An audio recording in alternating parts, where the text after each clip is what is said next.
வெகுண்டு வச்சு ஸோ நம்ம சேனல் ஆரம்பிச்சு பார்த்தீங்கன்னா இன்னையோட வந்து ஒரு 5 வருஷம் ஒரு 6 வருஷம் ஆயிடுச்சு. ஸோ இந்த 6வது வருஷம் முடிவில் பார்த்தீங்கன்னா நம்ம வந்து ஒரு வித்தியாசமாக ஒரு வீடியோ பண்ணணும் அப்படின்னு ரொம்ப நாள் நினச்சிட்டு இருந்தேன். ஸோ இப்போ தான் பார்த்தீங்கன்னா ஃபர்ஸ்ட் டைம் வந்து என் லைஃப்பில் கோட் ஷூட் போட்டிருக்கேன். ஸோ ஒரு ஸ்டுடியோ வந்து இருக்கும். இந்த ஸ்டுடியோவில் வந்து பார்த்தீங்கன்னா என்னோட அந்த 6 இயர் 6 வருஷம் ஆனிவர்சரி வந்து ஒரு டிஃப்ரெண்ட்டாக பண்ணணும் அப்படிங்கிறதுக்காக நான் வந்திருக்கேன். ஸோ இந்த வீடியோவில் நம்ம எதை பற்றி பார்க்க போகிறோம்னா, எனக்கு பிடிச்ச சில மூவி டைலாக்ஸ், ஒரு ரேண்டமான சில மூவி டைலாக்ஸ் வந்து நான் இப்போ வந்து கோர்வையாக வந்து பேச போகிறேன். ஸோ இந்த வீடியோ முழுசாக பாருங்கள். நான் பல வருஷங்களுக்கு முயற்சி பண்ணிட்டு இருக்கேன். இதுவும் ஒரு என்னோட பல வருஷம் முயற்சியில் இதுவும் ஒரு முக்கியமான ஒரு முயற்சின்னு வந்து சொல்லலாம். ஸோ இந்த வீடியோ முழுசாக பாருங்கள். ஸோ எனக்கு பிடிச்ச சினிமா டைலாக்ஸ் வந்து இப்போ நான் பேச போகிறேன். ஓகே. கிஸ்தி திரை வரி வட்டி, வானம் பொழிகிறது பூமி விளைகிறது, உனக்கேன் கொடுப்பது கிஸ்தி.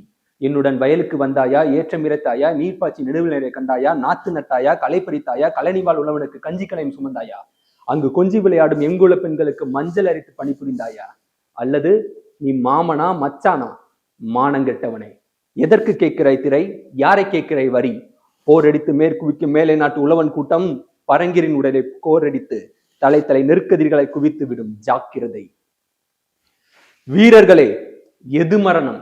நம் வீரத்தை விட எதிரிகளின் எண்ணிக்கை அதிகம் என்று நினைப்பது மரணம். போர்க்களத்தில் சாவதை விட கோழையாக வாழ்வது மரணம். நம் தாயை பழித்து பேசிய ஒருவன் நம் கண்முன்னே நின்று சிரித்து கொண்டிருக்க, அவன் தலையை வெட்டி எடுத்துக்கொண்டு தன் தாயின் காலடியில் உருட்டி விடாமல் முதுகை காட்டி ஓடுவது மரணம். அந்த மரணத்தை வெல்ல நான் செல்கிறேன். என்னுடன் வரப்போவது யார்? என்னுடன் சாகப் போவது யார்? மரணத்தை தாண்டி என்னுடன் வாழப்போவது யார்? ஜெய் மகிழ்மதி. அமரேந்தர் பாகுபலி ஆகிய நான் மகிழ்மதி மக்களின் உடல் பொருள் மானம் உயிர் காப்பேன் எனவும் உயிர் தியாகம் செய்யவும் தயங்க மாட்டேன் எனவும் என் ராஜமாதா சிவகாமி தேவி சாட்சியாக பதவி பிரமாணம் செய்கிறேன். ஏண்டா வெள்ள பண்ணி எந்த வேலையும் செய்யாம தகுதியான படிப்பும் இல்லாம உங்க அப்பா பணக்காரங்கிற ஒரே காரணத்தால நோகாம நேரா முதலாளி சீட்டு வந்து உட்காந்து உனக்கே இவ்வளவு திமிரு இருக்குன்னா, அப்பா அம்மா கஷ்டப்பட்டு டொனேஷன் கட்டி எல்கேஜில இருந்து 10வது வரை ஃபெயிலாம படிச்சு 10வதுல ஈஸியான குரூப்ல விட்டு இந்த குரூப் எடுத்தாதான் இன்ஜினியர் முடிச்சு சொல்லி கஷ்டமான குரூப் எடுத்து physics tuition, chemistry tuition, maths tuition சொல்லி ரோடோட அலைஞ்சு அதுக்கு பெத்தவங்கள ஃபீஸ் கட்ட ரோடோட அலைய விட்டு பப்ளிக் எக்ஸாமுக்கு பாஸ் ஆகிறதுக்கு நைட் எல்லாம் கிளாஸ்ல டீ வச்சு படிச்சு காலையில அலாரம் வச்சு எந்திரிச்சு படிச்சு அதுல வாங்குற மார்க்லாம் பத்தாம டிஎன்பிசி எக்ஸாமுக்கார தனியா 2 மாசம் படிச்சு அதுல வாங்குற கட் ஆஃப் மார்க் யூஸ்லெஸ்ஸா போய் அம்மா நகை அடமான வச்சு காலேஜ்ல சீட் வாங்கி காலேஜ்ல ஃபர்ஸ்ட் இயர் 4th இயர் சரியில்லை 4th இயர் மொத்தமா கிளியர் பண்ணி இந்த சொசைட்டிக்குள்ள நுழைஞ்சா அந்த சொசைட்டி என்ன வேலையில செருப்பால அடிச்சு ரோடோட வேலை தேடி அலைஞ்சு வீட்டுல 3 வருஷம் 4 வருஷம் தண்டமா உட்காந்து அப்பா என்ன தண்டச்சோறுன்னு திட்டி சாப்பிட்ற ஒவ்வொரு சாப்பாடும் தொண்டையில சிக்கி சிக்கி வலிச்சு வலிச்சு இறங்கி கடைசியில எவனோ ஒரு புண்ணியமா ஒரு நல்ல மனுஷன் ஒரு நல்ல வேலையை பார்த்து கொடுத்தா அதையும் புடுங்கிக்கு நினைக்கிற ஒன்ன மாதிரி ஒரு புறம்போக்கான சமாளிச்சு இன்னைக்கு உங்க கண்முன்னாடி நின்று பேசிட்டு இருக்க வேலையில பட்டதாரி எனக்கு எவ்வளவு திமிரா இருக்கும். சாவினை மிரட்டும் சுல்தானை போல சுடும் நெருப்பினை எரித்து கடும் கத்தியின் மேல் நடந்து இதயம் பதற முகிலும் முதற பயத்தினை அறுத்து கண்டங்கதை தன்னராக்கி முன்னேறி வந்தான். வேட்டைக்காரனை வேட்டையாட ரணவேட்டையனாய் வந்தான். 20 வருஷத்துக்கு முன்னாடி என்ன வேணுமோ அதுதான் இப்பவும் வேணும். இந்த உலகம் உசுருக்கு பயந்து பாதியிலே விட்டுட்டு போற பழக்கம் எனக்கு கிடையாது. என்ன பத்திரக்கு இறங்கிட்டோம்னா ஜெயிக்கணும், ஜெயிச்சே ஆகணும். ஆலி சொல்னா நல்லதே நடக்குங்கிற பாசிட்டிவ் தாட். வெற்றிக்கு பின்னாடி போகாத, உனக்கு பிடிச்ச துறையை தேர்ந்தெடுத்துக்கோ, கடுமையா உழைச்சிட்டாரு, ஆட்டோமேட்டிக்கா வெற்றி உன் பின்னாடி வரும். சம்பாதிக்கணும் ஆம்பளைன்னு சொல்றீங்க, ஆனா சாதிக்கணும்னு ஆம்பளை தான் சார். நான் சாதிக்கணும்னு ஆசைப்படுறேன். 100ல ஒருத்தன் 1000ல ஒருத்தன் லட்சத்துல ஒருத்தன் தான் ஜெயிப்பான்னு சொல்றீங்க, உண்மைதான். ஆனா அந்த 100ல ஒருத்தனா 1000ல ஒருத்தனா லட்சத்துல ஒருத்தன் நான் இருக்குன்னு ஆசைப்படுறேன். கண்டிப்பா இருப்பேன். ஐயா மீசை முளைச்சவன ஆம்பளை இல்ல, மீசை முளைச்சதுக்கு அப்புறம் அப்பா அம்மாவுக்கு எவ்வளவு சொத்து இருந்தாலும் அதுல ஒரு நயா பைசா கூட தொடாம தான் சொந்த உழைப்புல அப்பா அம்மா சோறு போடுறானா அவன் தான் உண்மையான ஆம்பளை. நான் ஆம்பளையா? வாழ்க்கையில கஷ்டப்படாம எதுவும் கிடைக்காது. கஷ்டப்படாம கிடைக்கிறது என்னைக்கும் நிலைக்காது. ஆண்டவன் நல்லவங்களை சொதிப்பான், ஆனா கைவிட மாட்டான். கெட்டவங்களுக்கு நிறைய கொடுப்பான், ஆனா கைவிட்டுருவான். முன்ன பின்ன தெரியாத மனுஷனுக்காக கண்ணீர் விடுற அந்த மனசு இருக்கே, அதுதான் என் கடவுள். சந்தோஷமா? நீங்களாம் சந்தோஷமா வாழ்றீங்க?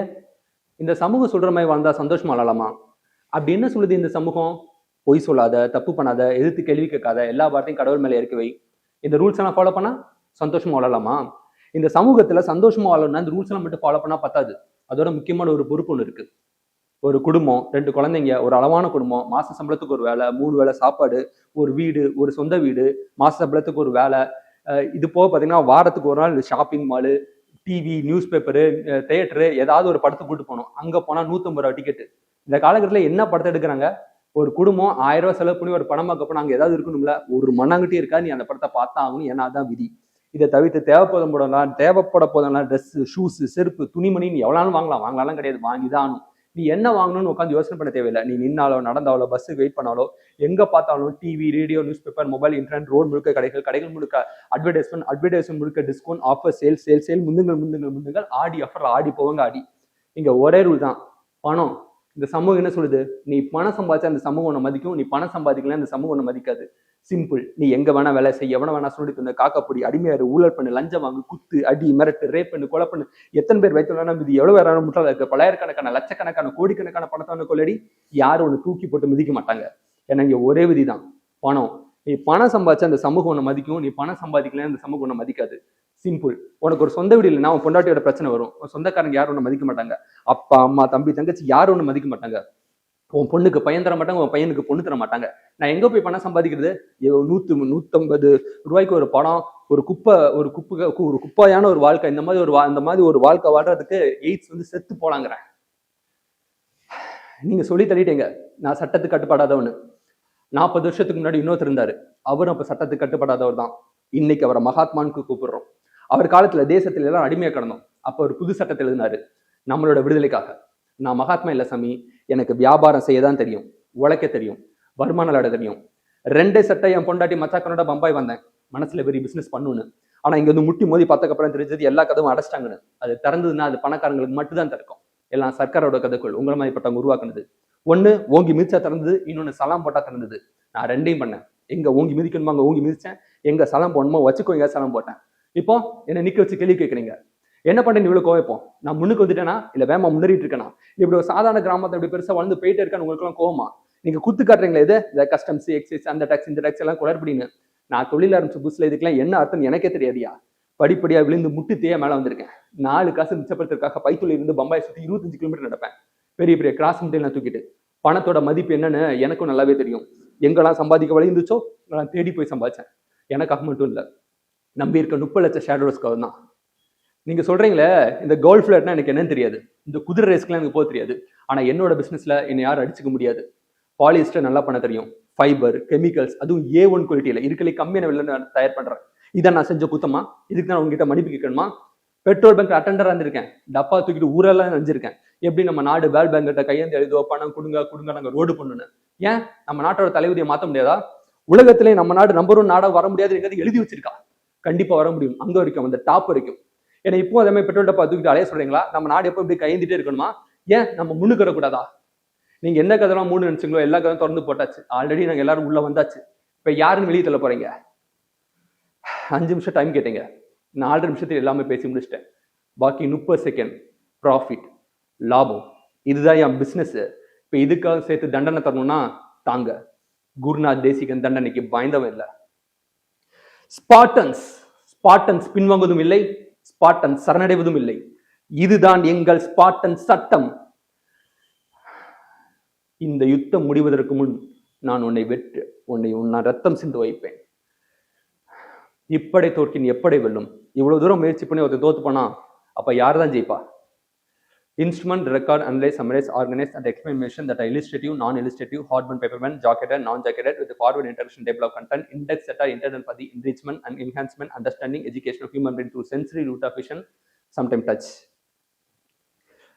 சாவுக்கு பயந்தவனுக்கு தினம் சாவு, எதுக்குமே பயப்படாதவனுக்கு எனக்கு அது ஒரு நாள் தான் சாவு. ஸோ தன்னம்பிக்கைக்கும் தலகணத்துக்கும் நூலளவு தான் வித்தியாசம்.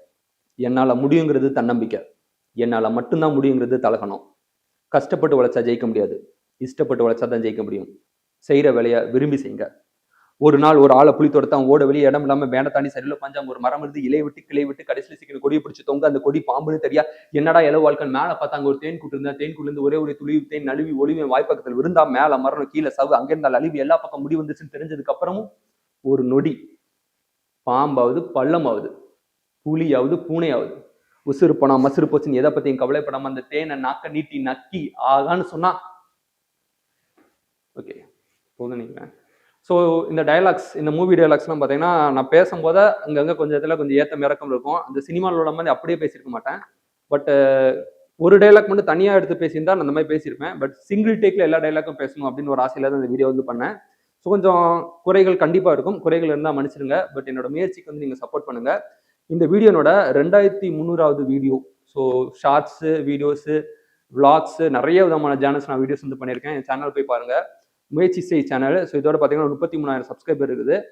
ஸோ 1,00,000 சப்ஸ்கிரைபர் கொண்டு வரணும் அப்படிங்கிறத என்னோட இந்த வருஷத்துக்குள்ள எப்படியாவது 1,00,000க்கு மேலே கொண்டு வரணும், 1 மில்லியன் மேலே ரீச் ஆகணுங்கிறது என்னோட ஒரு லட்சியமா இருக்குது. ஸோ இந்த சேனலுக்கு வந்து நீங்கள் சப்போர்ட் பண்ணுங்க. ஸோ இது எங்கே எடுத்தோன்னு பார்த்தீங்கன்னா சென்னை ஸ்டுடியோஸ், நெல்சன் மாணிக்கம் ரோட்ல வந்து அம்ஜிக்கரையில் சென்னை ஸ்டுடியோஸ் ஒரு இடம் இருக்குது. ஸோ இந்த இடத்துல பார்த்தீங்கன்னா நம்மளுக்கு நான் பார்த்த இடத்துல கொஞ்சம் அமௌண்ட் கொஞ்சம் சீப் அண்ட் பெஸ்ட்டாக இருந்தனால நான் இங்கே வந்து பண்ணேன். ஸோ இங்கே கண்டிப்பாக இங்கே உங்களுக்கு ஏதாவது ஸ்டுடியோ இல்லை ஏதாவது வீடியோ போடணுன்னாலும் சரி, இல்லை ஏதாவது ஃபோட்டோ ஷூட் அந்த மாதிரி பண்ணுறதுனா கண்டிப்பாக நீங்கள் இந்த சென்னை ஸ்டுடியோஸ் வந்து நீங்கள் அணுகுங்க. உங்களுக்கு பிடிச்சிருந்தா நீங்கள் பண்ணுங்க. ஸோ இந்த வீடியோவை நீங்கள் முழுசாக பார்த்துருந்தீங்கன்னா உங்களுக்கு ரொம்பவே பெரிய நன்றி நான் சொல்கிறேன். ஸோ இந்த வீடியோ உங்களுக்கு பிடிச்சா லைக் பண்ணுங்கள், ஷேர் பண்ணுங்கள், முயற்சி செய்கி சப்ஸ்கிரைப் பண்ணுங்கள். தேங்க்யூ.